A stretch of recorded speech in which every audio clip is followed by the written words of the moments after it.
माता लक्ष्मी कहती है, घर की यह 5 चीजें कभी दूसरों को नहीं देनी चाहिए। आज हम आपको माँ लक्ष्मी की एक प्राचीन कथा सुनाने जा रहे हैं। इस कथा के माध्यम से आपको पता चल जाएगा कि एक स्त्री को अपने घर की कौन सी चीजें दूसरों को नहीं देनी चाहिए। जो भी स्त्री यह चीजें दूसरों को दे देती है, माँ लक्ष्मी उसके घर को छोड़कर चली जाती है। इसीलिए दोस्तों, आप इस कथा को पूरा जरूर सुने, क्योंकि आधा अधूरा ज्ञान घातक होता है।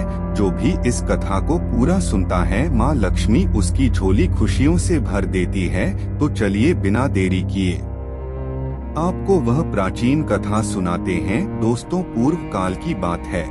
मध्य देश में एक अत्यंत शोभायमान नगरी थी। उस नगरी में एक सुकन्या नाम की स्त्री अपने पति और सास ससुर के साथ निवास करती थी। सुकन्या एक पतिव्रता नारी थी जो सत्य धर्म का पालन करने में तत्पर और गृह कार्य में दक्ष थी। सुकन्या का स्वभाव अत्यंत दयालु था। वह सदैव दूसरों की सहायता किया करती थी। सुकन्या का पति संजय एक वैश्य था। उसकी अनाज की एक दुकान थी। वह बाजार में लोगों की जरूरत की चीजें बेचा करता था। सुकन्या अपने पति से बहुत अधिक प्रेम करती थी। वह अपने पति को ही परमेश्वर मानकर उसकी सेवा करती थी। सुकन्या नित्य पति से पहले जागती थी, अपने घर का आंगन को स्वच्छ करती थी, फिर रंगोली बनाकर आंगन की सजावट करती थी। उसके बाद वह अपने घर को स्वच्छ करती, फिर स्नान आदि कार्य संपन्न करके वह तुलसी को जल देती थी और देवी देवताओं का पूजन करती थी। इस प्रकार से वह रोज अपने नित्य कर्म करती थी। सुकन्या ने कभी किसी का अनादर नहीं किया। वह सभी के साथ मधुर वाणी में बातें करती थी। सभी लोग सुकन्या को देखकर कहने लगे थे कि यह तो साक्षात लक्ष्मी के समान गुणों वाली स्त्री है। यह अपने परिवार का कितने अच्छे से ख्याल रखती है। इसके अलावा सुकन्या दान धर्म करते समय कभी अपने हाथ पीछे नहीं खींचती थी। उसके द्वार पर जो भी याचक आता वह उसे दान दिए बगैर नहीं भेजती थी। उसके द्वार से कोई खाली हाथ नहीं जाता था। जो भी भूखा उसके द्वार पर आता तो वह भरपेट भोजन करके ही लौटता था, जिससे उसके द्वार पर आए हुए सभी याचक अत्यंत प्रसन्न होकर उसे आशीर्वाद देकर लौट जाते थे।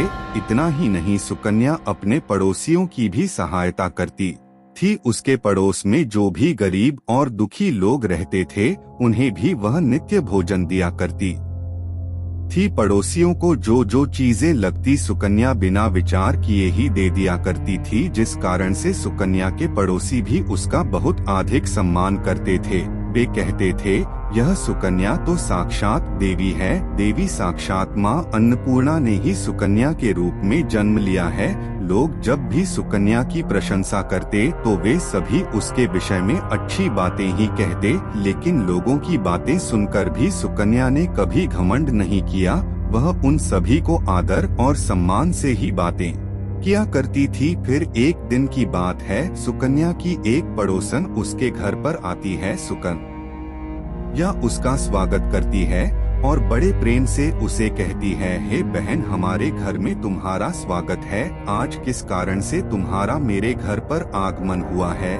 यदि कोई वस्तु चाहिए तो मुझसे मांग लो, मैं तुम्हारी अवश्य मदद करूंगी। सुकन्या की पड़ोसन कहती है, हे सुकन्या बहन, आज मेरे घर पर बहुत से रिश्तेदार आए हैं। उनके लिए मैं भोजन बना रही हूँ, इसीलिए मैं तुम्हारे पास रोटी बनाने के लिए चकला, बेलन और तवा मांगने आई हूँ। यदि तुम कुछ समय के लिए मुझे चकला, बेलन और तवा दे दोगी तो बड़ी कृपा होगी। मैं काम हो जाने के बाद तुम्हें जल्दी ही लौटा दूंगी। सुकन्या कहती है, हे बहन, इसमें क्या बड़ी बात है? अभी मुझे चकला बेलन की आवश्यकता नहीं है, इसीलिए तुम मेरा चकला, बेलन और तवा ले जा सकती हो। रुको, मैं अभी तुम्हें लाकर देती हूँ। फिर सुकन्या रसोई घर में जाती है और रसोई घर से चकला, बेलन और तवा लाकर उस पड़ोसन को देती है।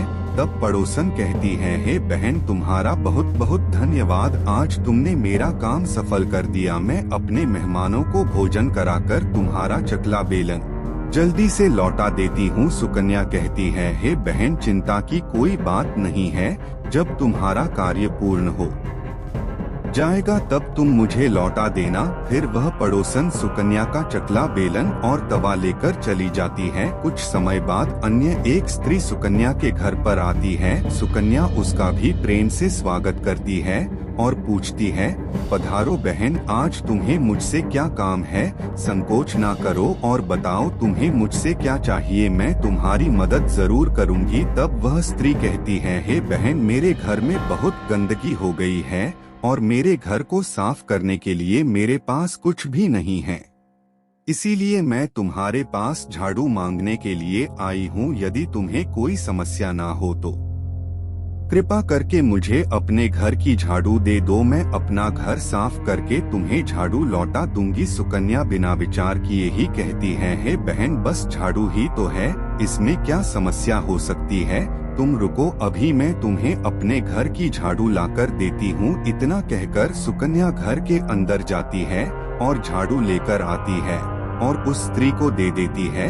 वह स्त्री सुकन्या के घर की झाड़ू लेकर चली जाती है।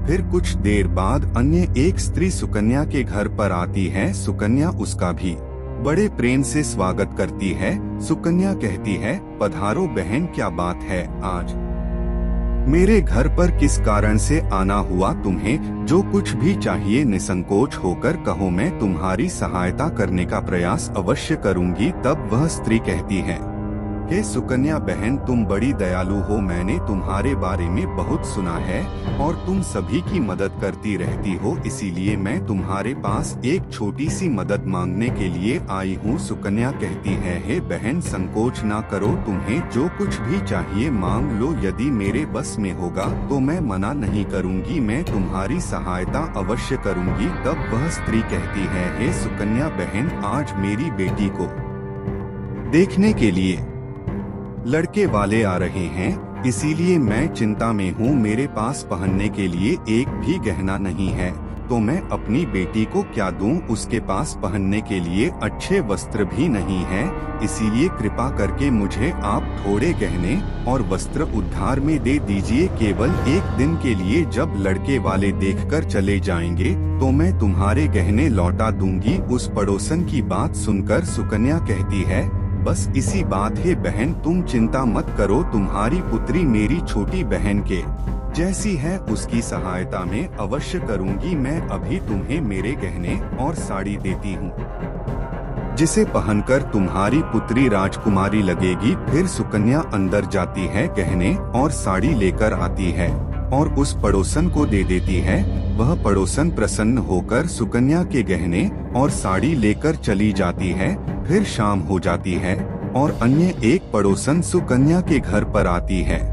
सुकन्या उसका भी बड़े प्रेम से स्वागत करती है और कहती है, पधारो बहन, आज किस कारण से मेरे घर पर आना हुआ? बताओ, मैं तुम्हारी किस प्रकार से सहायता कर सकती हूँ? तुम्हें जो कुछ चाहिए निसंकोच होकर कहो, मैं तुम्हारी मदद जरूर करूँगी। वह पड़ोसन कहती है, हे सुकन्या बहन, तुम बड़ी दयालु हो और तुम सभी की मदद करती हो, इसीलिए मैं तुम्हारे पास आई हूँ। मेरा बच्चा भूखा है और उसे पिलाने के लिए दूध नहीं है, इसीलिए मैं तुम्हारे पास दूध मांगने के लिए आई थी। अगर थोड़ा सा दूध मिल जाता तो बड़ी कृपा होती। सुकन्या कहती है, अरे बहन, इसमें कौन सी बड़ी बात है, लो अभी मैं तुम्हें दूध दे देती हूँ। सुकन्या रसोई घर में जाती है और थोड़ा सा दूध लेकर आती है और उस पड़ोसन को दे देती है। वह पड़ोसन प्रसन्नता से उस दूध को लेकर चली जाती है। इस प्रकार से सुकन्या अपने सभी पड़ोसियों की मदद कर देती है और प्रसन्न होकर घर का काम करने में लग जाती है। फिर रात होते ही उसका पति घर पर लौट आता है। सुकन्या अपने पति को प्रणाम करती है और उसकी खूब सेवा करती है। रात को दोनों पति पत्नी आनंद से सो जाते हैं। फिर दूसरे दिन वे जागते हैं तो उन्हें एक बहुत ही बुरी खबर कानों पर पड़ती है। एक आदमी दौड़ते हुए सुकन्या के घर पर आता है और सुकन्या के पति से कहता है, हे भाई, कल रात को किसी ने आपकी दुकान लूट ली है, सारा माल गायब है। सुकन्या का पति एकदम से घबरा जाता है और दौड़ते हुए अपने दुकान पर जाता है तो देखता है उसका सारा माल किसी ने लूट लिया है। वह देखता है कि उसके दुकान में रखा हुआ सारा धन भी चोरी हो चुका है। वह दुखी और निराश होकर घर पर लौटता है और सुकन्या को सारी बात बताता है, जिसे सुनकर सुकन्या बहुत दुखी हो जाती है। सुकन्या कहती है, आप चिंता न कीजिए जी, हमारे घर में अभी बहुत सारा रखा हुआ है जिससे आप फिर से व्यापार शुरू कर सकते हैं। फिर सुकन्या अपने घर की तिजोरी में देखती है तो वह भी पूरी तरह खाली दिखाई देती है। उसके अंदर का भी सारा माल अब चोरी हो चुका था। यह देखकर सुकन्या बहुत दुखी हो जाती है। उसे समझ में नहीं आता कि यह कैसे हुआ। सुकन्या का पति उस पर बहुत क्रोधित हो जाता है और पूछता है, सुकन्या सच सच बताओ, हमारे घर के अंदर रखा हुआ सारा पैसा कहाँ गया? सुकन्या कहती है, हे मामी, मैं घर पर ही थी, सारा धन तिजोरी में ही था, किसने इसे चुरा लिया पता नहीं। कृपया आप शांत हो जाइए, हम कोई ना कोई उपाय जरूर ढूंढ लेंगे। सुकन्या का पति कहता है, यह जो तुम दूसरे लोगों को घर पर बुलाकर खिलाती हो, अनजान लोगों को घर में बुलाती हो, उसी का फल है। यह उन्हीं में से किसी ने हमारे घर का सारा पैसा चुरा लिया है। क्रोध में आकर सुकन्या का पति उसे भला बुरा कहता है। सुकन्या की सास भी उसे बहुत कोसती है और कहती है, तुम ही इन पड़ोसियों को घर की चीजें देती रहती हो, बिना सोचे किसी की भी मदद कर देती हो, उन्हीं में से किसी ने सारा पैसा चुरा लिया है। घर के सभी लोग सुकन्या को भला बुरा कहने लगते हैं। फिर सुकन्या अपने पति को दिलासा देते हुए कहती है, हे नाथ, मैंने मेरे कुछ गहने हमारी पड़ोसन को दिए हैं, मैं उसके पास से गहने लेकर वापस आती हूँ। फिर सुकन्या उस गरीब पड़ोसन के घर पर जाती है, देखती है उसके घर पर कोई नहीं होता है। वह स्त्री भी घर छोड़कर सुकन्या के गहने लेकर भाग गई होती है। सुकन्या निराश होकर घर पर लौटती है और अपने पति को सारी बात बता देती है। सुकन्या की बात सुनकर उसका पति आग बबूला हो जाता है और सुकन्या को भला बुरा कहने लगता है। सुकन्या का पति कहता है, हे सुकन्या, तुम बड़ी मूर्ख हो, तुम्हारे ही कारण हमारा सारा धन वैभव चला गया है। तुम्हारे दान देने की आदत के कारण ही हमारे ऊपर यह मुसीबत आन पड़ी है। अब तू इस घर में नहीं रह सकती, तू अभी इसी क्षण इस घर को छोड़कर चली जा। सुकन्या कहती है, हे नाथ, आपके सिवा मेरा इस दुनिया में कोई नहीं है, मैं आपको छोड़कर कहाँ जाऊँ। सुकन्या का पति कहता है, तू कहीं पर भी जा, लेकिन अब इस घर में त्री नहीं रह सकती, तेरे ही कारण मेरा सब कुछ बर्बाद हो गया है। तू इस घर में रहेगी तो बचा कुचा सब नष्ट हो जाएगा। सुकन्या अपने पति को हाथ जोड़कर विनती करने लगती है, हे स्वामी, ऐसा ना कहिए, मैंने कोई अपराध नहीं किया है, आपके बगैर मैं जीवित नहीं रह सकती, मुझ दासी को आप घर से मत निकालिए। लेकिन सुकन्या का पति उसकी एक नहीं सुनता है और उसे अपने घर से धक्के मारकर निकाल देता है और कहता है, अब तू इस घर से चली जा और लौटकर मत आना, चाहे तो किसी नदी में कूदकर अपनी जान दे दे, लेकिन अब तू इस घर में मेरे साथ नहीं रह सकती। फिर सुकन्या दुखी होकर रोते हुए अपने पति के घर को छोड़कर चली जाती है। चलते चलते सुकन्या माता लक्ष्मी के मंदिर में जाती है और माँ लक्ष्मी से प्रार्थना करते हुए कहती हैं, हे माँ, मैंने ऐसा कौन सा पाप किया है जो मेरी ऐसी दशा हुई है? हे माँ लक्ष्मी, मैं तो नित्य आपकी पूजा करती थी, फिर भी आपने मेरा घर क्यों छोड़ा? कृपया मुझे बताओ माँ, मैंने ऐसा कौन सा अपराध किया जो आप मुझसे रूठ गई हो? फिर सुकन्या वहीं पर बैठकर सोचने लगती है, यदि मेरे पति मेरा स्वीकार नहीं करेंगे तो मैं जीवित रहकर क्या करूं? यदि मेरे ही कारण मेरे पति की दुर्दशा हुई है तो मुझे जीवित रहने का कोई अधिकार नहीं है। इतना सोचकर सुकन्या अपने प्राण देने के लिए नदी की तरफ जाने लगती है। नदी के पास जाकर सुकन्या माता लक्ष्मी से प्रार्थना करती है, हे माँ लक्ष्मी, अब मैं अपने प्राण देने जा रही हूँ, यदि मेरे द्वारा तुम्हारी पूजा में कोई कमी रह गई हो तो मुझे माफ करो, मैं अपने पति के बगैर जीवित नहीं रह सकती, इसीलिए अब मैं इस नदी में कूदकर अपने प्राण दे दूंगी। इतना कहकर सुकन्या नदी में कूदने ही वाली होती है कि साक्षात माँ लक्ष्मी उस स्थान पर प्रकट हो जाती है। माँ लक्ष्मी सुकन्या से कहती है, रुक जाओ सुकन्या, रुक जाओ पुत्री, तुम यह क्या कर रही हो। सुकन्या आंखें खोलकर देखती है कि साक्षात माँ लक्ष्मी उसके सामने खड़ी है। माँ लक्ष्मी के दर्शन करके सुकन्या बहुत प्रसन्न हो जाती है और माँ को बारंबार नमस्कार करते हुए कहती है, हे माँ लक्ष्मी, मुझे क्षमा करो, मैं बहुत बड़ा पाप करने जा रही थी। देवी लक्ष्मी कहती है, हे सुकन्या, मनुष्य को स्वयं अपने प्राण नहीं लेने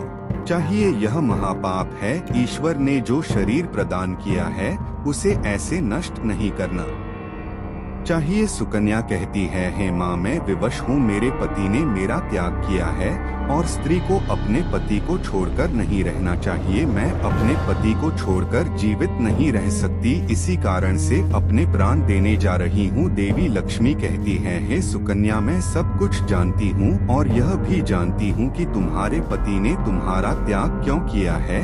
यह सब तुम्हारी ही भूल के कारण हुआ है। तुमने अनजाने में कुछ ऐसा चीजों का दान किया था जिस कारण से मुझे तुम्हारा घर छोड़कर जाना पड़ा। जो भी स्त्री अपने घर की इन चीजों को दूसरों को देती है, उनके घर में मेरा वास नहीं होता है। मैं उन वस्तुओं के साथ ही उनका घर छोड़कर चली जाती हूँ। तब सुकन्या कहती है, हे माँ, ऐसी वह कौन सी वस्तुएं हैं, कृपया आप मुझे बताइए, मैंने कौन सी वस्तु का दान किया जिस कारण से आपने मेरे घर का त्याग किया है। देवी लक्ष्मी कहती है, हे पुत्री, अब तुम ध्यान से सुनो, मैं तुम्हें उन चीजों के बारे में बताती हूँ जो किसी भी स्त्री को दूसरों को नहीं देनी चाहिए। इन चीजों का दान करने पर मैं उस घर को छोड़कर चली जाती हूँ।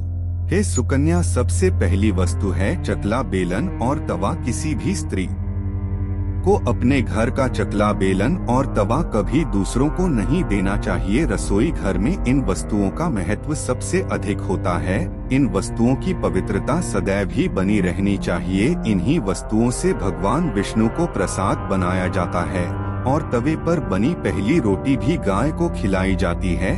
इसीलिए इन वस्तुओं को हमेशा स्वच्छ और शुद्ध रखना चाहिए। दूसरों को देने पर यह अपवित्र हो सकती है और फिर इनका उपयोग करना अशुभ फल प्रदान करता है।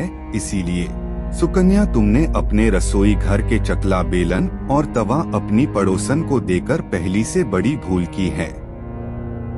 आगे माँ लक्ष्मी कहती है, हे सुकन्या, अब तुम दूसरी वस्तु के विषय में सुनो। तुमने अपनी पड़ोसन को अपने घर में रखी हुई झाड़ू ही दे दी, जिस वस्तु में मेरा सदैव वास होता है। जो वस्तु मुझे सबसे अधिक प्रिय है, तुमने उसे ही दूसरे को दे दिया, तो फिर मैं तुम्हारे घर में कैसे ठहरती है। सुकन्या, जो स्त्री अपने घर की झाड़ू दूसरों को दे देती है, मैं उसके घर को त्याग देती हूँ। झाड़ू से घर की स्वच्छता की जाती है और जहाँ पर स्वच्छता होती है उसी स्थान पर मेरा वास होता है। ध्यान में रखना सुकन्या, घर में झाड़ू को हमेशा छिपाकर रखना चाहिए। झाड़ू पर बाहरी व्यक्ति की दृष्टि भी नहीं पड़नी चाहिए। झाड़ू एक अत्यंत पवित्र वस्तु है, इसे पैर नहीं लगाना चाहिए और इससे कभी विष्ठा आदि प्रकार की गंदगी साफ नहीं करनी चाहिए। माँ लक्ष्मी कहती है, हे सुकन्या, अब तुम तीसरी वस्तु के विषय में सुनो जो एक स्त्री को कभी दूसरों को नहीं देनी चाहिए। वह वस्तु है आभूषण। एक स्त्री को अपने आभूषण कभी अन्य महिला को नहीं देने चाहिए। मैं सदैव ही आभूषणों में वास करती हूँ। स्त्री के 16 श्रृंगार में गहनों का बहुत अधिक महत्व होता है। एक विवाहित स्त्री को अपने आभूषण कभी अन्य स्त्री को पहनने के लिए नहीं देने चाहिए। जो स्त्री अपने आभूषण अन्य स्त्रियों को देती है उसके जीवन में दुर्भाग्य आता है। हे सुकन्या, अब मैं तुम्हें चौथी वस्तु के विषय में बताती हूँ। किसी भी मनुष्य को शाम हो जाने के बाद कभी सफेद रंग की वस्तुओं का दान नहीं करना चाहिए, किंतु तुमने शाम के समय दूध का दान किया था। शाम को दूध का दान करने से जीवन में दुर्भाग्य आता है। शाम को सफेद रंग की चीजें दान करने से मनुष्य के जीवन में अशुभ काल आता है। माँ लक्ष्मी कहती है, हे सुकन्या, अब मैंने तुम्हें उन सभी वस्तुओं के बारे में बता दिया है जिनका कभी दान नहीं करना चाहिए। यह वस्तुएं कभी दूसरों को उधार में अथवा उपयोग के लिए नहीं देनी चाहिए। सुकन्या कहती है हे माँ लक्ष्मी, मुझसे बड़ी भूल हो गई, मैं इन बातों से अनजान थी, कृपया मुझे क्षमा करो और अब मुझे प्रायश्चित करने का उपाय बताओ। देवी लक्ष्मी कहती है हे सुकन्या, तुमने प्रायश्चित पहले ही कर लिया है, इसीलिए अब देती हूँ। इतना कहकर माँ लक्ष्मी उस स्थान तुम अपने घर पर लौट जाओ, मैं तुम्हें तुम्हारा संपूर्ण वैभव और धन संपत्ति लौटा से अंतर्ध्यान हो जाती है। फिर सुकन्या भी माँ लक्ष्मी को धन्यवाद करती है और उस स्थान से घर की तरफ जाने लगती है। तभी उसका पति ढूंढते हुए उसी की तरफ आ रहा होता है। वह सुकन्या के पास आकर उससे क्षमा मांगता है और कहता है हे सुकन्या, मुझे माफ करो, मैंने तुम्हें बहुत भला बुरा कहा था, तुम तो साक्षात देवी के समान हो। माँ लक्ष्मी की कृपा से हमें अपना सारा धन वैभव वापस मिल गया है। जिन लोगों ने हमारा धन लूटा था उन सभी ने हमारा धन हमें लौटा दिया और तुम्हारा नाम लेते हुए क्षमा मांग ली है। यह सुनकर सुकन्या बहुत प्रसन्न होती है और अपने पति के साथ घर पर लौट जाती है। माँ लक्ष्मी की कृपा से सुकन्या के घर में फिर से सुख समृद्धि आती है और उसके बाद से सुकन्या ने अपने घर की यह 4 चीजें कभी दूसरों को नहीं दी। तो दोस्तों, उम्मीद है आपको यह कथा पसंद आई होगी। वीडियो को लाइक और चैनल को सब्सक्राइब कर बेल आइकन दबा ले और कमेंट में जय माँ लक्ष्मी लिख दे। तब तक के लिए आप सभी का धन्यवाद।